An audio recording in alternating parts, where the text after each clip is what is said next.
All right. So I have 15 minutes. It's 1:06. I'm going to do my best to get through this information so we can hear from all the other presenters today as well. When we talked about the forage shortage, we know there are a lot of farms that are going to be out of feed. So the place that we want to start with any of the forage related information is to go to the UW-Madison Division of Extension Team Forage website.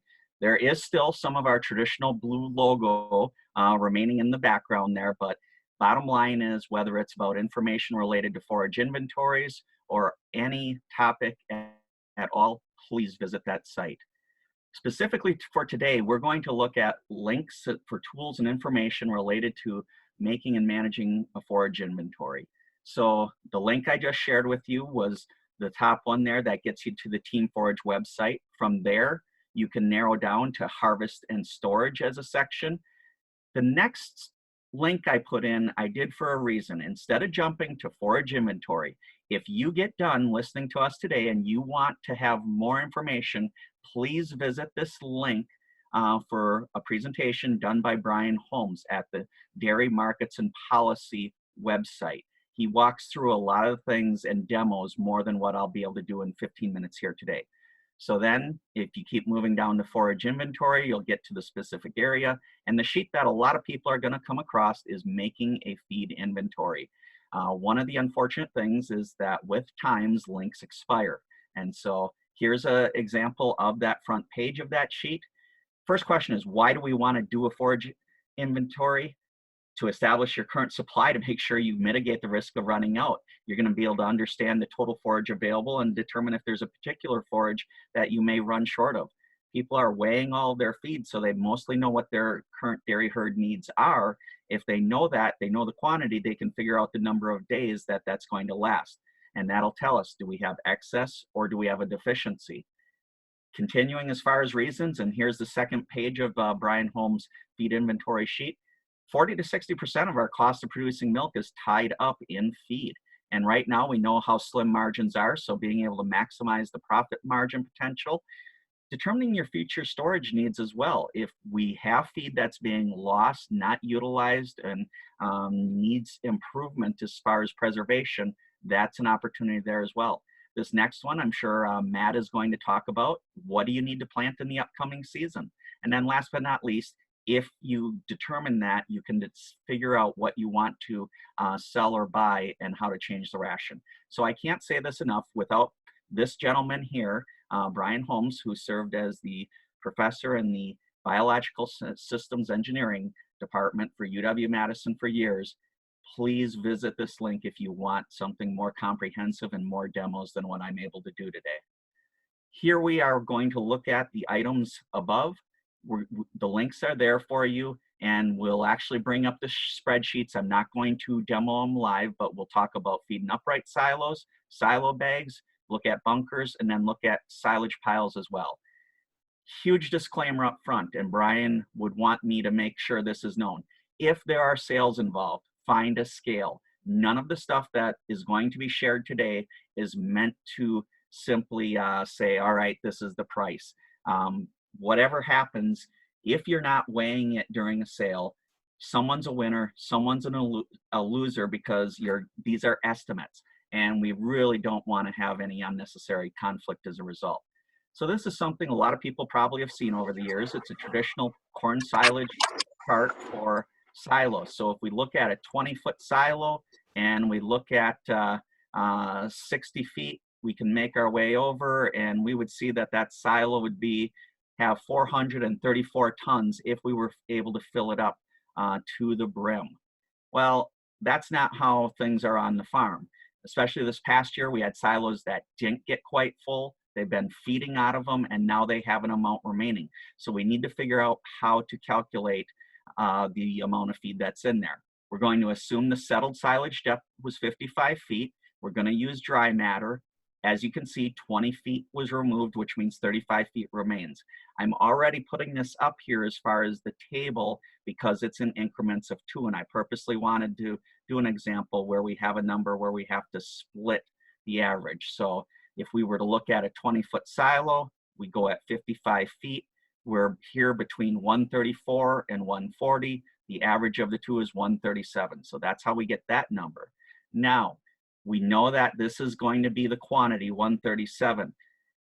We have 20 feet that was removed. So we look at 20 feet as far as the depth of the silage that was removed in a 20-foot wide silo, and it's 33 tons. I have these two numbers in red here, 71 and 77, because a common mistake is people will say there's 35 feet in a 20-foot silo, and we'll revisit how that messes things up. So here are the calculations. 137 tons of dry matter.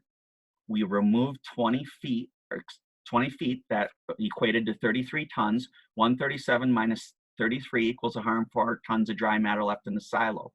We can convert that back to corn silage wet moisture by simply taking 104 and dividing it by 0.35. That would give us 297 tons of wet silage. Here's the issue. The big mistake that I had in red was that if you go and look at the chart and say, oh, 20 by 35, you average the two numbers, 71, 77, it's going to give you 74. What we determined the correct way is that there's 104. So if you do it incorrect, there's a difference of 30 tons of dry matter. That's several $1,000s worth of feed. That's a mistake people can't afford to make.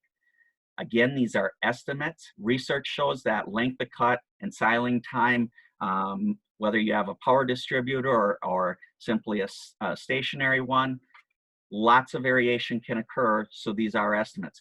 Brian Holmes' best quote, when you have one silo table, you know how much feed you have. When you have more than one, you're not sure anymore. So that's the simple reality that exists. Now, if we wanted to calculate the feed in this silo and we wanted to use the spreadsheet, we've already established that there's 137 tons in it when it was filled to 55 feet.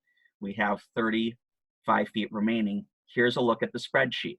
So we would go up here to the top, we would say tower silo diameter, 20 feet. Filled height was 55, height of feed left in the silo, 35. When we look at the numbers, same ones I showed you. 137 for the total amount, we removed 33. That leaves us with 104 tons left. Quick to note, this can be used for both upright silos that are top unloading and upright silos that are bottom loading, typically our harvesters or oxygen limiting units. And down here, you can see there's a difference. And we'll talk about that with this other slide here as I get further towards that. Here, just in case, those of you who like a silo chart, when you open Brian's spreadsheet, this is available, and it goes to much higher, taller silos than what you see here. So those of you who just want to have a sheet to look at, it's included there electronically. When you're refilling a tower silo, you can use the following. It's important to note this is for dry matter, and these values were obtained 30 years ago. So when you look, we've got an 18 by 70, feed left in a silo at the start of the first filling, 10 feet, feed left after second filling, 34. You can get to the third fill and we're at 24, and then last but not least, the fourth. It's gonna be hard for people to remember exactly how many feet were left, but there are people who do write it down, and if you want to get accurate numbers, this is the sheet you would use. The important thing to remember as it related to that bottom unloading silo, the most dense feed in an upright top unloading silo is at the bottom. And so we empty out the lighter dense material first. With a harvester oxygen limiting, your densest feed is at the bottom, and hence that silo would have had more feed removed from it with the bottom unloader. We're gonna head to hay here. We've got a couple different methods we're primarily dealing with. We've got small square hay bales. We've got 6.7 pounds as fed cubic foot. And when we talk about dry matter, 85% dry matter. So we're looking at those numbers for each of these. When we look at 6.7 versus 8.5 versus 12.6, I don't think there's any surprise here. Everybody knows that if we can have big square bales, that's going to be the most efficient way to store feed. If we look at small squares, we can take those numbers and we have an efficiency. When you stack small square bales into a location, you can't throw them on the wall or you're going to have that feed shift and push it out. So we go from 6.7 down to 5.7 pounds per cubic foot, because again, you're not going to be able to be right up on those walls. When we look at the volume of a structure, a 40 by 10 by 100, you'd have 40,000 cubic feet. If we look at those small squares and we get them 9.34 feet high, we've got 37,360 cubic feet. We know that there's 5.7 pounds as fed in there. We can calculate our total amount as fed. And then again, we make the adjustment for dry matter, and we've got 158,780 pounds. When we look at round bales, again, we're talking about a 0.85 efficiency. Same structure, so we can compare these. Walks through the same calculations I did with the small squares, and it shouldn't be a surprise. We're going to have a larger number as far as 289,000 pounds of dry matter in that case. Last but not least, when we look at that cubic feet, the large square bales, we get 8.8 feet, 5 feet high, and we take that number times the structure. We end up with our total number of pounds of as fed. We convert for dry matter, and we have 379,134 pounds.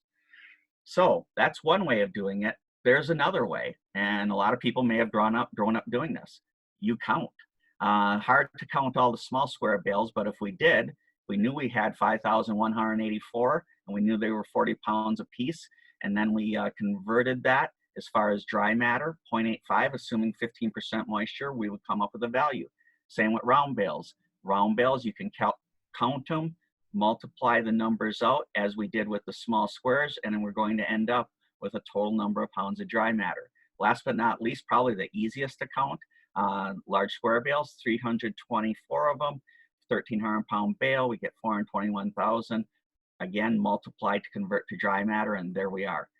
The reason this is important is when you look at these numbers, whether it's the large square or the large round, we have about 5 to 7% difference between these numbers here. When you talk about the small square bales, we're up closer to 10% difference. So when you look at the stack density test versus the bale count, again, you're going to have numbers that do vary, and this is most successful with large square and large round, which probably isn't a surprise because of inconsistencies with small squares. So now we're going to go ahead and we want to take a look at feed and silo bags. Again, all of the information that you are hearing today is because Brian Holmes put a ton of effort over the years into developing information for these pieces. Anyone who's worked with a silo bag before understands density and variation. When you look at the base of the silo bag, you can see that is our densest area. Our least dense area is the top here, and it's not uncommon that when we open these up, you can get 3 to 4 feet of penetration of air, and so that causes a problem. But what we're really looking at here is the density variation and how that plays out. So when it comes to a silo bag, we've got different lengths of them, and we've got different widths of them, 8 foot, 9 foot, 10 foot, 12 foot bags. And when we look at these bags, as far as the length that we have, it's a 100-foot bag. In this case, we'll go up to the 8 foot, but we only have 84 feet that's counted. That's because we're wrapping 8 feet at the bag, at the rear of the bag, and then we're also going ahead and wrapping that front 8 feet. This gives us our capacity as far as pounds of total dry matter. And one of the things that I want to point out here is there's a huge amount of variation when it comes to densities. So we have 13 pounds that's used for this specific chart that you saw earlier. Here's the multiplier you would apply if it was packed denser or less densely, and that would help give you a better estimate. Basically comes down to how tight did they have the press down, how large of a tractor horsepower-wise were they using, and how rapidly were they filling it. We always want to get our densities as high as we can. So when we look at spreadsheets again, here we have the silo bag capacity calculator. We've got silage bag, silo information, our dry matter content. We've got 13 is what we're using for the cubic pounds per cubic foot. The bag length is 130, and we've got 10 feet wide. So when we determine what our equivalent is in that bag, we can drop down. We see what our volume is, our tons of dry matter, our tons as fed, and then tons of hay equivalent at 13%. So very nice job as far as having that laid out in that manner. We know that not everybody is going to download the spreadsheet and use that. So we do have some estimates that are available. And unfortunately, like some of the other extension publications out there, we don't have these electronically. That's information that's being derived from print. But quick estimates for haylage, if we're talking about an 8-foot bag, 0.38 tons dry hay equivalent. Corn silage, 0.95. A lot of farmers will round it up to 1 ton per foot. When we look at the 9-foot bag, we shouldn't be surprised. An increase, 0.44 tons for dry hay equivalent, 1.1 tons for corn silage. 10-foot bags, we start seeing the volumes and capacities taking off here. Haylage, 0.54 tons dry matter. Corn silage, we're up to 1.35. Lastly, for 12-foot bags, we're looking at 0.85 for our haylage. And if you remember the 8-foot bag for corn silage, we had just under a ton. Here we've got over 2 tons. So again, those bags can have a huge difference as far as the quantity of feed in them. When we look at bunker silos, what we're trying to figure out is, all right, what is our height? What is our width? What's our length? And then we have to come up with a dry matter value. So down at the bottom here, we see an example, 9 feet by 36 feet times 80 feet. We get 25,920 cubic feet. When we multiply that by our as fed value, which is 40, that gives us our pounds as fed. When we go ahead and we divide that by a ton, we get 518 tons of feed as fed. If you open up into the spreadsheet links that I showed you, Brian has done an incredible job here as far as laying out the bunker silo the way it would be. And when we look at this, the first thing that would likely be gone is we look at this filling ramp here. And so we've got this fill ramp length. If they've been feeding on it, you're not going to have any numbers for that calculation. You're going to just be worrying about these here. So we have the wall height, the average width, the top width, and then when we look at the dome height is just that peak over the concrete wall sides here. They've got 3. We talked about the filling ramp and how that's likely gone for many, but not on all. So if they do have those values, they can plug these in with the content, and we can end up calculating what we have as far as weight in that bunker silo, as far as our tons of dry matter or our wet weight as far as the tons of silage that are in there. One of the problems with bunker silos is that we have the issue of density. And if we can figure out what that density is, it's going to help us be more accurate. 14 is a number that's used, but a lot of times it's less than that. It could be 12. This sheet here allows you to take and record the amount of feed that you've ended up removing from that bunker, because everybody's using mixers and has scales available to them, and you can actually calculate what your density is for that particular piece. We do have bunker silo probes that may still be out in the county, but once again, with the digital scales that are taking place, that might be the best route to go with that spreadsheet. So silage piles, again, we've got the links for those. Here's a quick estimate from former Pepin County Extension Agent Bob Kropp. He has some numbers that when we look at the formula, you can calculate them here. This did not come from Brian, and I'm not endorsing using this. I'm putting it out as an example of why you want to use the silo capacity spreadsheet calculator here. And much like we talked about with the bunker, as far as the filling ramp, if that's already removed, you're not going to need to fill in all of these information points here, but you couldn't ask for a nicer diagram which explains how to enter that information. And again, When we talk about the density, this is one of the ways that you can do it. You don't need to have the probe or the core. You can take a quantity of feed, measure the amount removed, and then using that, you will be able to come up with what is a true density for your unit. So inventory management determines not only what we have, but what we will need. All of this was talking about measuring what we have. Well, that's great, but what we need to know is, what are those cows going to be consuming in terms of dry matter a day?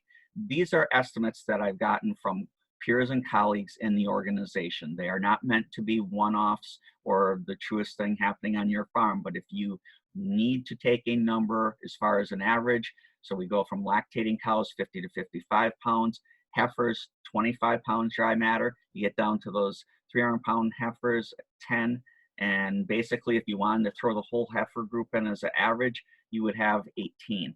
So again, in 15 minutes, we're not going to go through all of that, but at the end of the day, in summary, when you complete your forage inventory, it gives you a reality of where you're at and sets you up so that you'll be able to anticipate decisions. I simply have this in here because we know there are a lot of people that have exited agriculture, and if you can go ahead and identify a win-win opportunity, you may be able to still pick up some of that forage that's stored on these farms before the animals left the site. Last but not least, a quick plug for the Farmer to Farmer Extension website. Mike Ballwig, Sheboygan County, developed this many years ago, and it's a free listing, so you can look to locate forage there as well as post it. So with that, that is my presentation.